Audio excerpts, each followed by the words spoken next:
Rover went to Ford, and the Mini series was relaunched by BMW. The Phoenix 4 were left with cars such as the Rover 25 and failed to create new products. In 2005, MG Rover went into administration with £1.4 billion of debt. More than 6,300 workers were laid off, with a redundancy package of just £3,400. The Phoenix 4 have been banned from being directors of a company in the UK, but they came away with around £42 million. Former Managing Director John Towers is renovating a 450-acre property in the south of France. Deputy Chairman Nick Stevenson works in the car industry in Florida. John Edwards lives in a £1 million mansion in the Cotswolds, and Peter Beale lives in a large manor house in Worcestershire. Well, we did ask the Phoenix 4 for interviews, but they declined. But a decade on, administrators are still chasing money owed to the company. That includes a £56 million VAT rebate, which could go to former workers. But the BBC understands that BMW, former owners of Rover, of course, are also chasing that money. Here's an exclusive report now from our business correspondent, Peter Plisner. Some of the defining images from 10 years ago. It was a day many had predicted, but no one wanted to see. MG Rover's collapse sent shockwaves through the region's automotive industry and left administrators no option but to make almost 6,000 people redundant overnight. 10 years on, the original administrator, Rob Hunt, is still involved with MG Rover. He remembers vividly the day he and his colleagues walked into Longbridge. It was a very busy day. A very disappointing day because it required us to act quickly, but to stand in front of a lot of people to explain what had happened, and we all knew the potential ramifications for many thousands of employees in the Longbridge area. So far, the administration and subsequent liquidation has cost a staggering £16 million, but around £165 million has been recovered and distributed to those who lost money when MG Rover collapsed. It's one of the longest running cases I personally have been involved in, but that reflects the complexity of it. We also have a number of large claims that we're left to deal with, which could lead to further recoveries for the benefit of the creditors. One of the biggest recoveries of money involves reclaiming some VAT that was overpaid when cars made here at Longbridge were sold. If it can be recovered, it could mean £56 million plus interest over a number of years being shared out amongst creditors, including former MG Rover workers. But administrators aren't the only ones trying to lay claim to that money. Documents seen by Midlands today show that BMW, the company that washed its hands of MG Rover 15 years ago, also wants the money. Well, we've made a claim for VAT that we believe is due back to the company. BMW have also made a claim for that VAT as well, and that matter is currently being resolved through VAT tribunals. We were successful at the lower tribunal, but BMW have got the right to appeal. In a statement, BMW says, "We have made a claim because Her Majesty's Revenue and Customs published statements that indicate that we are the correct claimant. However, it is for the courts to decide if we are the right party to reclaim the VAT in question, and BMW Group will abide by their ultimate decision." But former workers like Adrian Ross, who used to be a union convener at Longbridge, are disgusted at BMW's attitude. BMW are a company that's making billions of pounds profit. £56 million is just a drop in the ocean to a company of their size. I believe BMW now should do the honourable thing, and any money that they would receive if they were to get this VAT refund should be returned to the creditors, i.e. the former workers. Most of those who lost their jobs have already received around £600 each as debts have been recovered. If the VAT money comes through, it could mean another big payout. Peter Plisner, BBC Midlands Today. Well, with me now is the wife of a former Rover worker, Gemma Cartwright, who became a forthright campaigner in her own right, and also Professor David Bailey from the Aston Business School. Good evening to you both. Gemma, first of all, you heard that they're looking for a £56 million VAT rebate. That in itself, what did you think about when you heard that? I think 10 years on, that's amazing how that figure's just come along. I know BMW are going for it, but I think what we should remember is they took the Mini, they took the Dual, so let's give that funding back to the workers. Can you believe all this money that's still being talked about so long after the event? Absolutely not. 10 years on, and we don't want to be here another 10 years still just talking about it. It's time to give it a full stop and move forward now.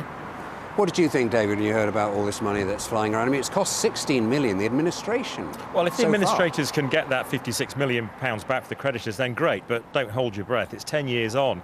For me, the really important thing is that the Phoenix 4 actually dip into their pockets and honour the commitment that they gave was to compensate the workers. They haven't done that yet, and they can still afford to do it. Do you think they will get that £56 million for the workers? I'm very sceptical of it. I mean, it's 10 years on. There'll be a legal dispute over it. BMW will contest it. Who knows? OK, both of you, thanks very much. We'll chat a bit later on. OK.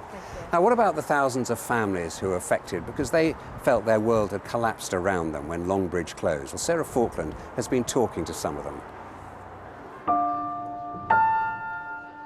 I was totally gutted that I'd lost one of the best jobs I've ever had.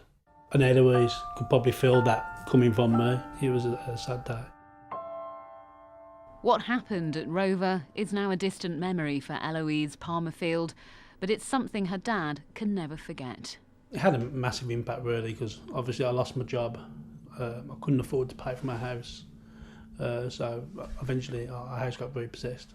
It also cost him his marriage. The financial strain of being out of work with only minimal redundancy payments to fall back on pushed him and his wife Alison to divorce. I was really low, and I really did have some bad days. And, there were times where I couldn't get a job. I was looking around, I was getting no's from everywhere. And, it was really depressing. With the collapse of Rover, more than 6,000 families were under extreme financial pressure. And almost overnight, jobs out there which had been paying £9 an hour were suddenly paying just £5 an hour. At the centre of it all, at the eye of the storm though, one young mother who even today, a decade on, is known as the Rover Girl. Gemma Cartwright was the face of Rover families. She led a group of wives to Downing Street to try and persuade Tony Blair to bail the car firm out. She also became the focus for other people's pain. People broke up, people had their houses repossessed, and sadly people took their lives. People took their lives?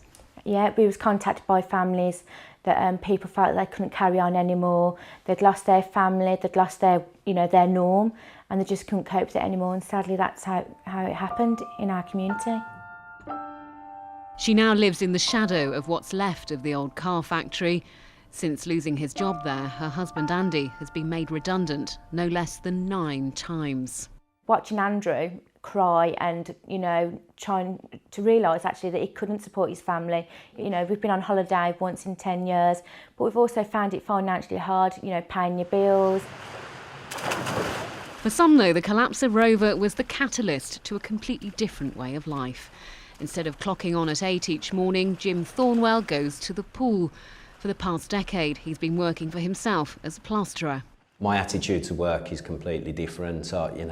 Work is sort of, a means to an end, really, just to enable me to do the things that I want to do in my life. Like many, Jim took up the offer of free retraining. He may only earn 60% of what he took home from Longbridge, but he's content. And so too is Darren Palmerfield. After all the upheaval in his personal life, he eventually got a better paid job in the aerospace industry. Sarah Falkland, BBC Midlands Today.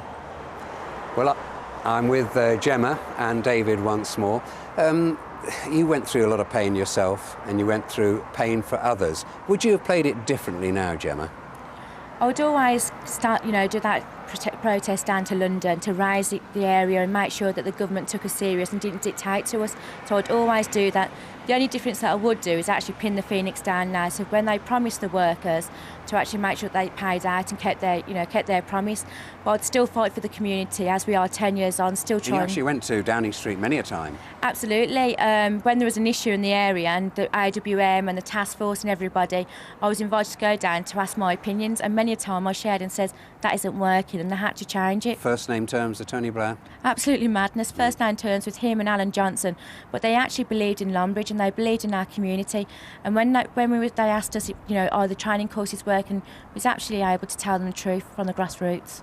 David, what do you think? Was it inevitable that this place was going to close? Did it need to move on? I think in the final few years, yes, there was very little that could be done, but it was a great shock for the local economy. 10,000 jobs lost.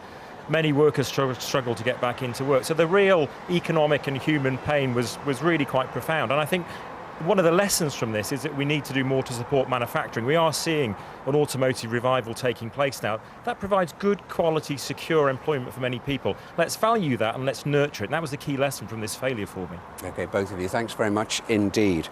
Well, they say every cloud has a silver lining. We heard in Sarah's report about Darren and Alison, who split up, if you remember, after the Rover collapse. Guess what? They got together again. They've tied the knot once more. 6 years ago, in fact, they remarried each other, and they had their reception across the road, actually, from here at the Austin Social Club. Isn't that just brilliant? Wonderful. Congratulations to them. Now, we're going to hear a little bit later about the state of the car industry as it is today, but for now, let's get back to the studio, join Amy Cole for the rest of the day's news. Nick, thank you. The Labour leader Ed Miliband has promised sweeping new powers for the West Midlands if he's elected Prime Minister. He's spent the day campaigning in the region. The Conservatives say his proposals are too rigid and will impose self-government on areas that may not want it. Bob Hockenhull reports. Ed Miliband at Warwick University as part of a day of campaigning in the West Midlands, a region he says that will be making its own decisions on issues like investment, transport and housing if he gets to number 10. The Conservatives have already announced proposals for a northern powerhouse in the Manchester area, but the Labour leader says he would make sure all regions, including the West Midlands, get more powers. We're going to make sure that power is given to city and county regions, and that's why it's really important to say that you can't just pick and choose. You can't say, well, it's okay for Manchester, but it's not okay for Coventry. That's not the right way to do things. You've got to make sure that this power is devolved everywhere. So is Ed Miliband improving on a Tory aim to devolve responsibility from Westminster? The Conservative candidate in nearby Nuneaton doesn't think so. Well, I've looked at what they're putting forward. It looks like a pale imitation of what the Conservative government has already done in terms of devolution.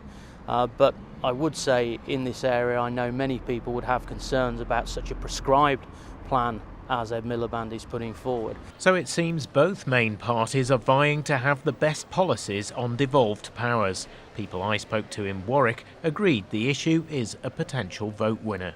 Regional areas would know more about what their local needs are, so it does make a lot of sense.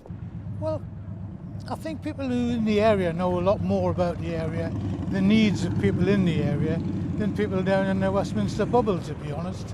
Whoever gets elected on May the 8th, local power will be a high priority on the agenda. Bob Hockenhull, BBC Midlands Today. A Birmingham company which offered trips for Muslims wishing to make the Hajj pilgrimage to Mecca has been ordered to pay more than £70,000 after mis-selling travel packages. Umrah and Hajj Specialists Limited admitted the charges in court after being prosecuted by Birmingham Trading Standards. 7 victims of the travel company will receive almost £40,000 in compensation. 5 Afghan stowaways have been found in a refrigerated lorry on the A40 between Ross-on-Wye and Gloucester. They were caught by Gloucestershire Police this morning at Churcham with the help of a police dog. It's believed the group may have boarded the lorry in Belgium. With only 6 games left, Aston Villa fans are facing a tense few weeks after last night's 3-3 draw against relegation rivals QPR. Villa are just 3 points above the drop zone in Winter Reports. If you didn't know, you'd never guess that Christian Benteke had just scored 3 vital goals for Aston Villa. it's always nice to score a hat-trick, but it's just a shame because we didn't take the 3 points. And here's why, because this was a must-win game that Villa simply failed to win. Thanks to Benteke's brilliance, they were leading 2-1 at half-time, but they'd missed enough chances to have put the game to bed long before the break. QPR came out fighting for their lives, and they found Villa's defence in generous mood. Twice they scored again to race into a 3-2 lead, and suddenly the home fans sensed that 1 point seemed unlikely, let alone 3. But 7 minutes from time, Benteke bent the ball around the wall and salvaged a draw from a game that looked lost. We'll be okay. We'll still be okay. We'll still stay up. We needed 3 points tonight. We're not going to the home fixture this month now, so it's looking grim. All we can do is hope for the best. Are you going to stay up? Yes, too true we are. It might be a very important point, between now and the end of the season. Only time will tell, but we're going to need to win games, aren't we? But overall, on the balance of play and chances, it's a disappointing result. So Aston Villa need to wrap up this man in cotton wool for the next half dozen games and hope that Christian can repeat the trick at Tottenham on Saturday. Ian Winter, BBC Midlands Today. The former Stoke City kit man Neil Baldwin says he's delighted the TV drama Marvellous, which is based on his life, has been nominated for 3 BAFTA awards. They include the award for Best Single Drama and Best Actor for Toby Jones, who plays Neil. Now it's 10 years since mass car production ended at MG Rover in Longbridge, but there's still some manufacturing taking place on the site. Peter Plisner is at the MG factory for us this evening. Peter. Yes, we're in what used to be the visitor centre here at Longbridge. Now it's a sales centre, a sort of dealership for the new MG brand. We're surrounded by the latest breed of MG cars. Not far away, these vehicles are produced on a production line. Kits come in direct from China. It's a busy production line. It's busy and getting busier. Figures out today show that March was the best month ever for the new MG brand, selling 600 cars, up 83%. And these are the 2 cars that are currently produced here with me from MG Motor UK is Matthew Cheen. Matthew, it's been a slow start, but it is getting busier. Yes, it's getting a lot busier, Peter. It was a slow start because people forget that we were a brand new start company and we had to put all the investment in processes and engineering and design for these new models, but now they're coming along and they're adding to our success. But new models are coming here as well, aren't they? Absolutely. Today we launched the new MG6, which is behind you. It's had fantastic reviews from the press, and it builds on obviously the success of MG3, which gave us a record sales year last year. But 10 years on, people would have expected more on this site, wouldn't they? That may be so, but as I said earlier, we are a new start company. We've done a lot of investment in design and engineering and employing people in this locality to bring these vehicles to market. Now we've got them, then our success continues from here. Matthew, many thanks. Well, this is the modern age of MG, but I think, Nick, you're looking at some of the classic MGs of the past. I certainly am, Peter. I've come down to the car park here at Bournville College and I found these lovely old vehicles sitting here. Very nostalgic for me, I must say. I had 10 Rovers myself in my time. I'm in sort of Rover heaven, which is very appropriate because I'm with a vicar. Oh, well, Colin, good to see you, Colin. Good intro. And you were chaplain at MG Rover. I was indeed. I came to Longbridge in 2001. Some would say it was a dream job. It was only half a day a week to be chaplain to MG Rover Group. But the parish was good as well. So, but what came first, cars or the job? Undoubtedly cars. You've always I'm a loved lifelong car nut and Longbridge related, hence one of the last Rovers and one of the first MGs from You've got Longbridge. a load of them, have you? Yeah, 2 Allegros as well, at least. And I've heard you've had about 40 Allegros. Yeah, well, when they were cheap and cheerful bangers, who could resist? Somebody once left sure one on my drive. Hmm? Someone once left one on my drive free. Really? Yeah. So, which is your favourite of all the cars? I've got to say it's the 75. It's 75. absolutely brilliant. It's so comfortable. I love these, but they're nostalgia and they're great cars. But the 75, just a brilliantly built car. And just very briefly, sad memories. Absolutely. 10 years ago, there was tremendous uncertainty. I mean, the company collapsed. It didn't do a strategic shutdown. And people weren't sure whether they were redundant or not for at least a week. And that was one of the horrendous things to remember, although also the resilience of the community. Colin Cole, thanks very much indeed. Now, I said we were going to talk about the way the motor industry is today. I mean, experts are predicting that the UK could be producing 2 million cars a year by 2017, and that will be a record for the country. If we're going to do that, the West Midlands has got to play a big part in the manufacturing, of course. Well, Giles Latcham has been looking to find out more about this, the renaissance in manufacturing, and he started with a quiz. Got a little visual aid for you. Were more cars made in the UK in 2009 or in 2014? 2009. What would you say? 2009. Were more cars made in the UK in 2009 or last year? 2009. What do you think? I'm not so sure, but I think it should be 2009. Might surprise you to know 500,000 more cars were made last year than in 2009. Oh, you have surprised me. Talking about the car industry round here, it's hardly surprising that some people think it's dying on its feet. This is Northfield, the original Rover heartland, but that's far from the real story. Motor industry in the Midlands and across the UK is really going through something of a renaissance, a real resurgence, driven by a lot of investment, job creation that's taking place, and a very strong domestic car market, which is helping stimulate the demand and stimulating production. So it's really a very positive news story at the moment. A little whistle-stop tour for you. There are currently 8 sites in the West Midlands manufacturing cars. Aston Martin in Gaydon. BMW's engines are made at Hams Hall. Dennis Eagley in Warwick make refuse collection vehicles. There are 2 Jaguar Land Rover sites with another on the way. They made 400,000 cars last year. And the last 3 are the taxi makers LTC in Coventry, MG Motors still on the Longbridge site, and finally in Malvern, the family-run business of Morgan. And it's not just the workers at those 8 sites who are enjoying success. For every 8,000 employees on the vehicle production lines, there are 40,000 others in businesses like this, from component suppliers to dealers. This family-run firm in Walsall supplies parts to both Jaguar and Land Rover. The analysts say in a couple of years' time we could be producing more cars than we were in 1972. How realistic is that? I think it is realistic, and it's nice to hear, isn't it? That the growth and the success of people like Jaguar Land Rover with their new models is obviously enticing the customer base to buy them, and that's being good for all of us in the supply base.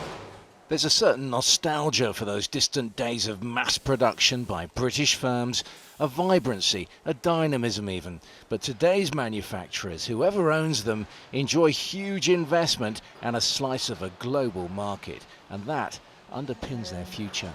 Giles Latcham, BBC Midlands Today. And you can see more about the collapse of MG Rover on our Facebook page. Also, there's a special documentary tonight on BBC WM between 7 and 8 o'clock. Right, let's catch up with the weather. It's been beautiful and sunny all day. It's lovely here, even now as we approach 7 o'clock. Can it continue? Here's Shafali. Thank you very much, Nick. Yes, it can do. For a couple of days at least. It's been another glorious day, as you say. But we had a bit of fair weather cloud bubbling up from time to time that just took the gloss off that sunshine, and consequently temperatures haven't risen quite as high as yesterday's values. The top temperature today was 17 Celsius across Hereford, which was one of the warmest spots in the region. And temperatures generally across the region should be around 9 to 11 Celsius at this time of year. So we are doing very well indeed. However, it is now all changed for the weekend. We're getting a clearer idea with each passing day of how it's looking, and it does look as though it will be cooler with some rain. But it's a much more mobile situation over the weekend. We've got high pressure dominating at the moment, but from that we go to this frontal system pushing in from the west through the course of Friday and into Saturday morning, and then the next one comes through later on Sunday. So I think out of the 2 days over the weekend, Saturday is going to be the better one. However, for this evening, as we saw, Nick was out in the sunshine. We've got some lovely sunshine to end the day, and then we've got a bit of cloud encroaching from the east and then from the south. So it's a cloudier picture towards the end of the night, and temperatures will then drop to around 5 to 7 Celsius. I think in rural spots may be low enough for a touch of frost, but it does look as though most places really tonight are going to escape that. In fact, in some places around 8 or 9. Obviously it's a dry night. It takes us into a dry start to the day tomorrow. A bit of mist and fog perhaps to start the day, which will disperse very quickly, and then we're back to the sunshine, and temperatures rising tomorrow to highs of 18 Celsius across the southwest. A very pleasant day indeed. And then on Friday, temperatures peak to around 19 or possibly 20 Celsius. Back to you, Nick. Wow, thanks, Shefali. And that was the Midlands today. 10 years to the day since MG Rover went out of business. As we've heard, the motor manufacturing business is now bouncing back with a vengeance despite the initial pain and turmoil. And the site here is different but thriving. Do have a good evening. From Longbridge, a very good night to you.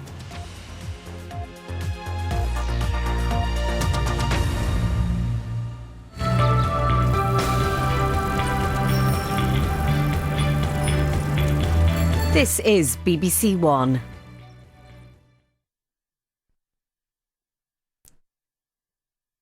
Now, a party election broadcast by the Labour Party. My name is Harry Leslie Smith. I was born in 1923 in Barnsley. Back then, there was no social health care. My oldest sister, Marion, contacted tuberculosis when she was 4, and it gradually got worse and worse over the years. My mum did her best to take care of her in the end. Although my mother regretted doing it, she said to my dad, "We will have to take her to the workhouse infirmary. I just can't manage anymore." She died in that infirmary. When I went back to England in 1948, I'd extended my service in the Air Force. The NHS was open. The very fact that I could walk in there, see a doctor, and walk out without paying a penny, it was a miracle. I'm Charlotte. I'm a registrar in obstetrics and gynecology. I've been working in the NHS for 5 years now. I feel really, really proud to work for the NHS. It does great things every day for so many people. I'm really concerned about the future of the NHS, how more stretched it is every day. Cuts are being made and people are frustrated they can't go to their GP, so they end up going to A&E. If it continues as it is, the NHS, as we know it, won't exist anymore. The NHS is not just important, it is essential. And a healthy society means a healthy country. But it's really important to me what it's going to look like for us right now and for future generations. I don't want my past to become Britain's future. We must make sure that the NHS will continue for you, your children, and hopefully your grandchildren. A different government would make different choices. Labour will guarantee 20,000 more nurses, 8,000 more GPs, 5,000 more care workers. A GP appointment within 48 hours. No one will wait more than 1 week for a cancer test and result. The NHS provides hope and security for all of us, and that's why we must protect the NHS.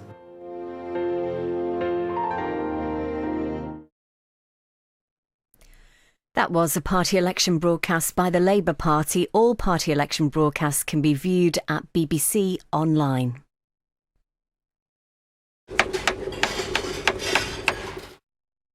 This programme is a news programme for people who want to learn more about the country in which we live. We're going to bring you exclusive interviews, original stories, passionate debate, and the audience will really be at the heart of it. What excites me about talking to the audience is they're just so honest, which I love. We're covering the kind of stories that are affecting you, but you're not seeing anywhere else. It's a news programme for everyone. Join Victoria Derbyshire to tackle the big issues that matter to you. Tomorrow morning at 9:15 live on BBC Two and the BBC News Channel. Should we believe everything we're told? A new series concludes with the truth about your medicine cabinet. Tomorrow at 9 on BBC One. Tonight at 9, discover Secret Britain, BBC One's brand new series. But the evening starts in the company of Caitlin Moran, Jack Dee and Noddy Holder. It's The One Show.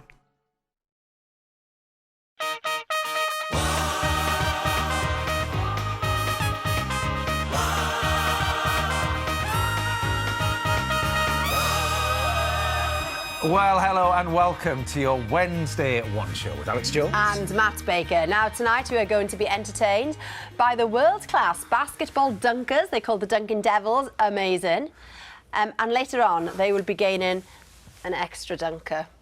Are you Yeah. sure about this? I have had the best afternoon ever, honestly. Trampolines, basketballs, it's been really Rocking fun. out the gymnastics. Well, yeah.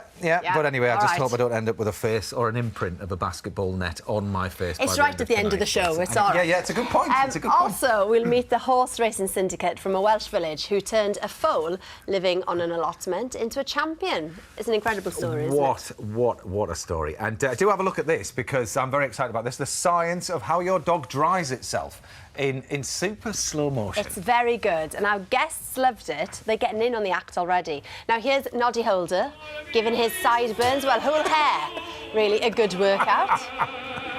Also joining us tonight, oh yes, writer Caitlin Moran.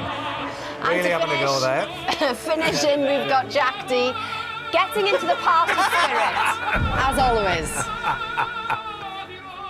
Welcome, everybody, welcome.